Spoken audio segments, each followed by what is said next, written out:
Okay, good morning everyone, students. As you know that I am taking the revision of this chapter. Your last chapter, history, chapter 11, buildings, paintings and books. In this chapter, you will see here the iron pillars. First of all, we will talk about buildings.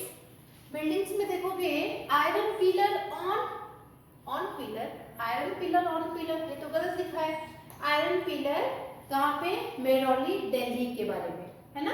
तो इसमें हमें इसके बारे में देखना है buildings में। फिर हम देखेंगे buildings in brick and stone. सारी बिल्डिंग्स ब्रिक और स्टोन से ही बनती हैं, पर यहाँ पे किस बिल्डिंग की बात हो रही है? Next, how were stupas and temples built. पहले जो जितने भी एंशिएंट इंडिया में स्तूपास और टेम्पल्स बनते थे वो कैसे बनते थे, कौन बनाता था? पेंटिंग्स के बारे में पढ़ोगे, अजंता पेंटिंग के बारे में पढ़ोगे।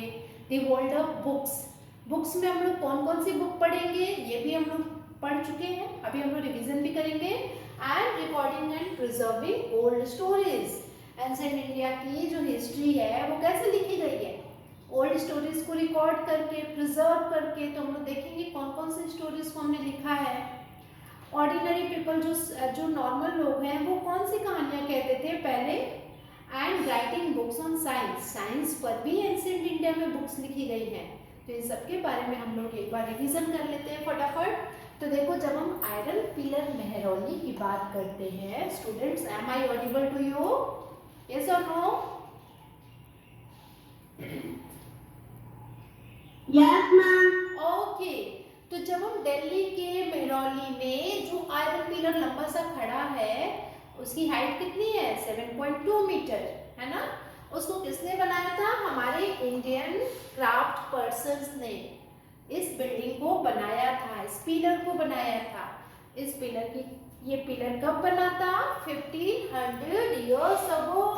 क्लियर? और इसकी डेट हमें कैसे मालूम चली कि ये पिलर तब बना था? क्योंकि इसकी डेट को इंस्क्राइब्ड किया गया है ऑन द पिलर, और इस पे जो राजा है उसका नाम है चंद्र, उस पे लिखा हुआ है। ठीक है, तो लोग हिस्टोरियंस ये कहते हैं कि शायद ये जो चंद्र है ये गुप्ता डायनेस्टी का राजा होगा। ठीक है, और इस पिलर की सबसे अच्छी बात क्या है कि this pillar has not rusted in all these years। किसी भी टाइम ये इस पिलर पे कभी कोई जंग जो है वो नहीं लगती है। Clear? Buildings in brick and stone, अब देखो ईंटों और पत्थरों से बिल्डिंग्स बनती थी। कैसे? कौन बनाता था? Craft person. कैसी बिल्डिंग बनती थी? स्तूपास बनते थे। स्तूपा का मतलब क्या होता है? माउंट। माउंट कैसा होता है? जो कि राउंड होगा, ये राउंड भी होता था, टॉल भी होता था, जो ढेर होता है, किसी चीज का ढेर। ठीक है, जिसको हम लोग क्या बोलते हैं? टीला। टीला समझते हो? पहाड़ जैसा छोटा सा, है ना। तो वो जो है उसको माउंट कहा जाता है। तो माउंट तो ठीक है, पर ये स्तूप कैसे बना? माउंट तो अलग अलग तरह का हो सकता है ना, बड़ा छोटा कैसा भी, लेकिन जब वो ये स्तूप ऐसे बना कि इस माउंट को खोदा गया, इसके सेंटर में स्तूपा, इसके सेंटर में एक छोटी सी बॉक्स रखी गई जिसमें जो महात्मा बुद्ध थे और जो उनके फॉलोअर्स थे उनकी टिथ, उनकी बोन, उनकी एशेज, ये सारी चीजें जो है उसमें रखी हुई थी।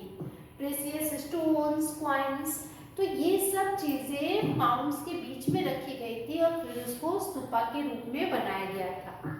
ठीक है, इस स्तूपा को, इस बॉक्स को रेलिक कैस्केड कहा जाता है। इस स्तूपास के चारों तरफ प्रदक्षिणा पथ बना हुआ था।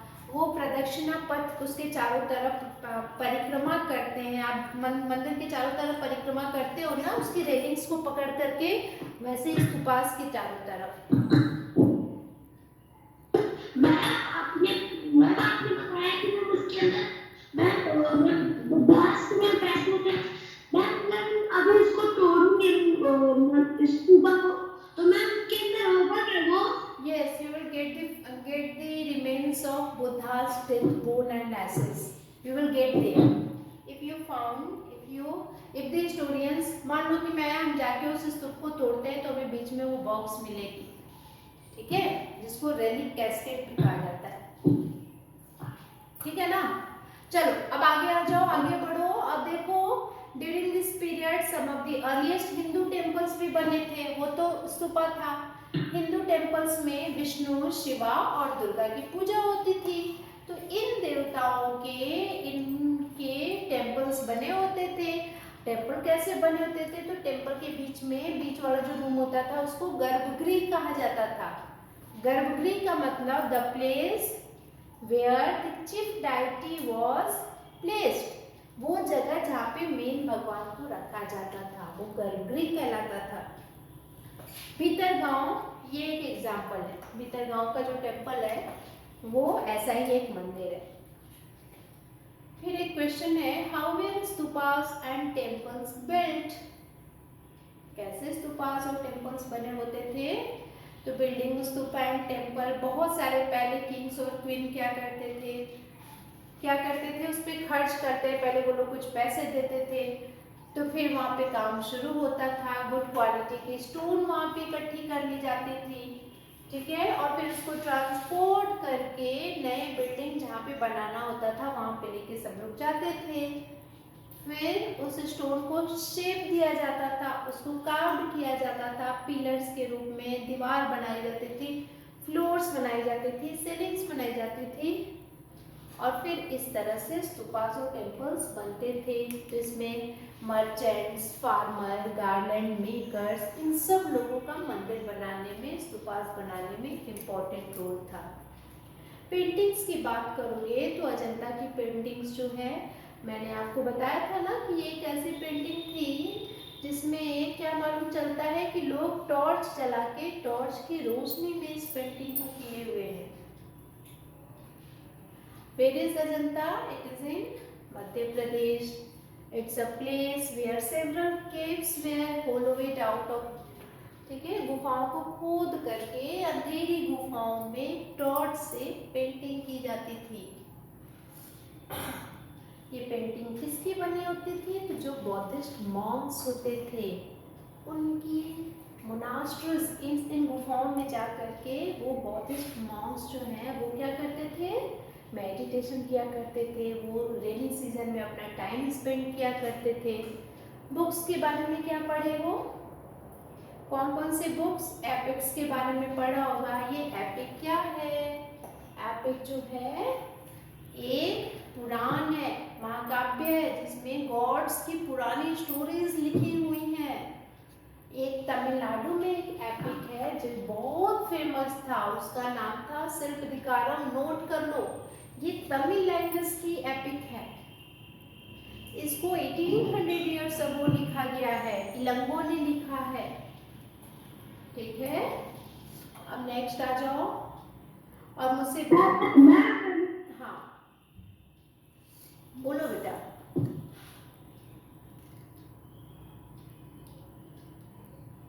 अब देखो आगे क्या है, एक दूसरा तमिल एपिक है जिसका नाम है मणि मेकलई, इसको लिखा था सतनार ने, ठीक है ना।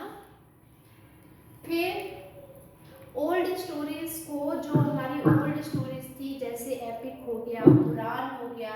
देखो बेटा ये सुनो, ये जो पुराण वर्ड है ना, पुरानास, ये पुराना का मतलब क्या होता है, ओल्ड स्टोरीज, गॉड और गॉडेस की, ठीक है। तो